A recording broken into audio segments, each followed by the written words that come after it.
All right, guys, today we're going to talk a little bit about poetry. But before we begin, make sure you follow along with your introduction to poetry notes that you can find on the Schoology page where you found the link for this video.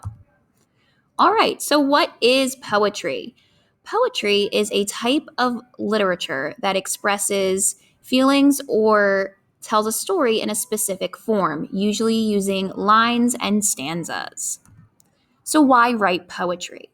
Well, people write poetry for many different reasons. They write to express their feelings, to share ideas, to say what they can't say out loud, to tell a story, or to set a mood.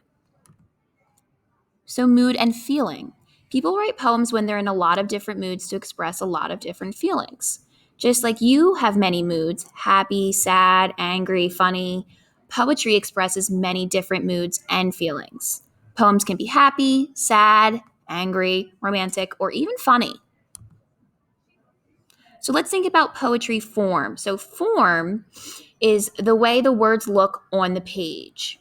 A line is a group of words together on a line of the poem, and a stanza is a group of lines arranged together. So, here, underlined, you have an example of a line of a poem. Hold fast to dreams. That's a line. A stanza is this group right here. So, it's the whole thing arranged together. So let's think about poetic devices. What are poetic devices? Poets use poetic devices to make their poetry sound more interesting. The devices include rhythm, rhyme and rhyme scheme, alliteration, onomatopoeia, repetition, and refrain. So, rhythm. It's the beat created by the sounds of the words in a poem. Rhythm can be created by using poetic devices. Rhyme. Poems do not have to rhyme, but many do. Words sound alike because they share the same ending vowel and consonant sounds. A word always rhymes with itself, so lamp and stamp are a great example of a rhyme scheme. Which is our next word, rhyme scheme. So a rhyme scheme is a pattern of rhyme, usually end rhyme, but not always. Use the letters of the alphabet to represent sounds to be able to visually see the pattern. So that may sound a little confusing, but on the next slide here, we have an example of what a rhyme scheme and using the letters of the alphabet mean. So today and McKay, they rhyme. They have that same ending sound. So we would call that A. Mumps and bumps. That doesn't rhyme with today or McKay, so we're going to call that B. Dry and I rhyme with each other, but it does not rhyme with mumps and bumps, and it does not rhyme with today and McKay, so we're going to call that C. If dry rhymed with today, we would put A again here, but because it doesn't, we're putting C. We're using a new letter.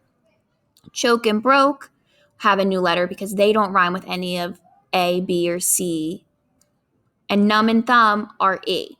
Now again, if numb and thumb rhymed with a previous rhyme scheme, we would use the same letter. So if numb and thumb rhymed with today and McKay, we would write A down here for the rhyme scheme on the side. But because they don't, they get a different letter. And that's how you create a rhyme scheme for a poem. So an onomatopoeia, that's words that imitate the sound they are naming. So buzz, or sounds that imitate another sound. The silken, sad, uncertain rustling of each purple curtain. Alliteration, consonant sounds repeated at the beginnings of words. If Peter Piper picked a peck of pickled peppers, how many pickled peppers did Peter Piper pick? Also known as tongue twisters. Repetition and refrain. A sound or word repeated regularly in a poem is called repetition. So a sound or word repeated regularly is repetition. A phrase that's repeated regularly in a poem is called refrain. So when it's a phrase, it becomes the refrain. So there's different types of poetry, and we're going to talk about the different types here. There's blank verse poetry. This type of poetry is written in lines and stanzas, but it does not use rhyme. You can read this example. The PowerPoint is uploaded for you to read on Schoology. There's a haiku, which is a Japanese poem written in 3 lines, usually about nature. It starts with 5 syllables, then in the middle there are 7 syllables, and then 5 syllables again.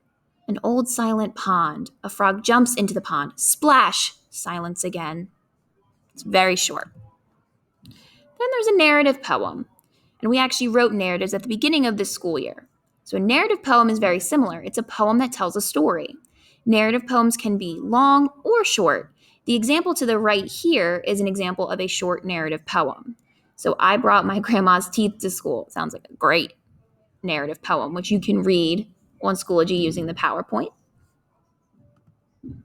Cinquain, a 5-line poem containing 22 syllables.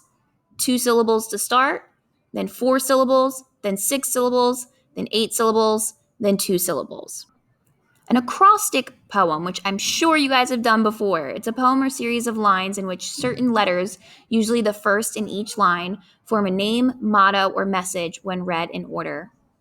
So rose is the word written down, and then across, red, open slowly, smells wonderful, eye-catching. It's an acrostic poem. Concrete poem, and these are some of my favorite poems. In concrete poems, the words are arranged to create a picture that relates to the content of that poem. So you can see this is supposed to look kind of like a flame here, and then all the words talk about that flame. You can see this example again on Schoology. And then last, we have a limerick poem. So limerick poems are funny poems with a set rhyme scheme, which is what we talked about before. But the rhyme scheme should be A, A, B, B, A, which means that A and A rhyme, B and B have a different rhyme, and then the last line of that poem should relate back to that first rhyme scheme. Most limerick poems do not make sense. They are meant to be nonsense, which kind of makes them funny. So there was a young lady of Norway who casually sat on a doorway. So you can see those two rhyme. When the door squeezed her flat, she exclaimed, "What of that?" This courageous young lady of Norway. So figurative language. Figurative language is language that is not meant to be taken literally. Language that communicates ideas beyond the meaning of the word. Language that often says one thing when it means another. Figurative language is used to make the poem more interesting or exciting to read. So a type of figurative language is a simile. It's a comparison of two things using like or as. She is as beautiful as a rose. My brother eats like a pig. So you're comparing your brother and how he eats to a pig using like, which makes it a simile. There's metaphor, which is a direct comparison of two things that are not really alike. He's a giant. Also does not use like or as. That's a big way to tell the difference between a simile and a metaphor. A hyperbole is an exaggeration often used for emphasis. My grandmother is so old she remembers the day dirt was invented. Or my homework took me forever to do, right? It's an extreme exaggeration. It didn't literally take you forever. There's an idiom. It's an expression where the literal meaning of the words is not the meaning of the expression. It means something other than what it actually says. So an example, it's raining cats and dogs. It means that it's raining really, really hard outside. It's not literally raining cats and dogs. Personification. It's when an animal is given human-like qualities or an object is given human-like qualities. Imagery. Language that appeals to the senses. Most images are visual, but they can also appeal to the senses of sound, touch, taste, or smell. Think of the sensory details we use in our sensory detail writing paragraph. And ways to use imagery. Imagery can be used through similes. Her skin was as soft as silk. Colors can also be used to create imagery. Descriptions of sights, smells, sounds, tastes, and tactile or touch feelings can create imagery. So all those sensory details that you've learned about before can absolutely help with imagery. And lastly, we have symbolism, which is something we talked about recently. When a person, place, thing, or event that has meaning in it itself also represents or stands for something else. So we talked about the doves meaning peace, lamb meaning innocence, the eagle meaning representing America. So we talked about symbolism a little bit before. So all of these things are important to know for poetry. You will be creating your own poems next week, but for this week, it's important to understand poetry so that we are able to analyze it for our assessment this week. And that's it.